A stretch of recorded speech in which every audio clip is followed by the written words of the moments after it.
What's up guys, xHOUNDISHx here, and today I thought I'd jump in with a little bit of Destiny 2 news, or really what I would call speculation, just to get it clear. This isn't confirmed information, but today what we're talking about is Taken King Subclasses, and why it looks like they may well return to Destiny 2.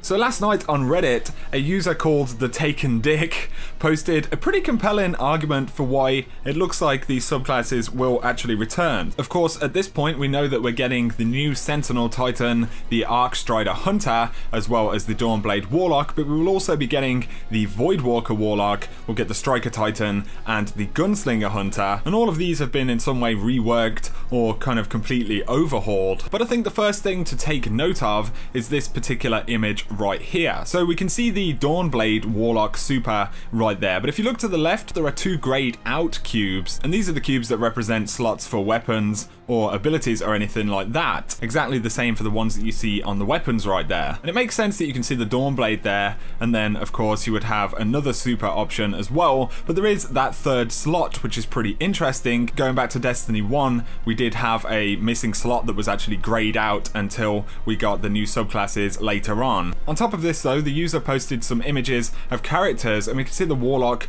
beholding the kind of arc energy, the Titan's fist with solar energy, and finally the Hunter with void energy in their hand. The thing to point out though, these aren't like stationary colours on those characters. If you actually look at the character, the colours are changing, which essentially suggests these are elements that the characters will have access to. So it is still very, very interesting right there. Also, going back to the first trailer for Destiny 2, we saw Akura use the Thunderstrike, and we've since seen Zavala using the Ward of Dawn in the tower. And of course we learned shortly after that Gunslinger would be a thing, and then even later than that we learned that Ward of Dawn would still be an ability in the Sentinel subclass. So it definitely appears that what they've been showing in these trailers, you know, pertains to what's actually available in the game still. It's not just based on the world of Destiny and the things inside of it. So this is really, really interesting. Another thing worth remembering is that the core team working on Destiny 2 is in fact the Taken King team. So these are the guys who designed, you know, those year 2 subclasses for Destiny. In the reveal and E3 builds of the game, if you look at the subclass icon right here, you don't see any grayed out cubes next to it because there is only one subclass available, which makes sense. But again, looking back at that trailer, it definitely appears that there are some slots reserved there, so it seems pretty logical at this point